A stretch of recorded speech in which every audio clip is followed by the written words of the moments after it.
اسی مسجد میں فجر کی نماز میں کتنے نمازی ہوتے ہیں؟ جمعے کی نماز بھی دیکھی آپ نے یہاں پر کبھی؟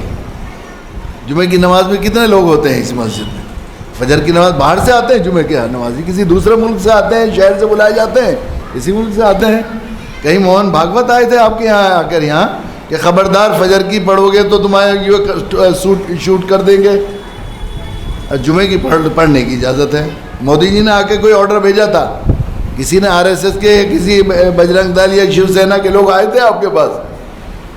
یا کسی مولوی نے بتایا تھا آپ کو کہ فجر کی نماز کم فرض ہے، جمعے کی نماز زیادہ فرض ہے؟ جمعے کی نماز بہت سی حالت میں معاف فجر پڑھ سکتے ہیں آپ۔ سفر میں ہیں آپ، ظہر پڑھ لیجئے، آپ بیمار ہیں، آ جانے کے حالت میں نہیں ہے، اس لائق نہیں ہے کہ مسجد میں جا سکیں، ظہر پڑھ لیجئے۔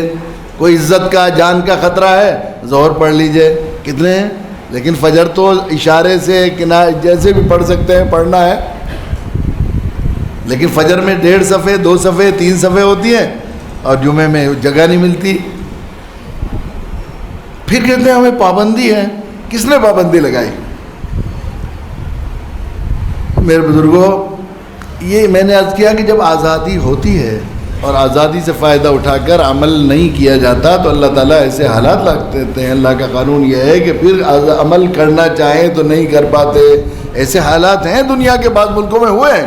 چین کے بعض صوبے ایسے ہیں کہ وہاں ٹوپی رکھی ہوئی اگر گھر میں مل جائے کسی کے گھر میں تو پھر وہ جیل نہیں ہے، جیل نہیں، روزانہ موت ہوتی ہے۔ وہ ایسی جیلیں، اتنی سخت عذاب کی جیلیں ہیں، ایسی سزا کی، ایسی تکلیف دہ جیلیں ہیں جن میں بھیج دیا جاتا ہے۔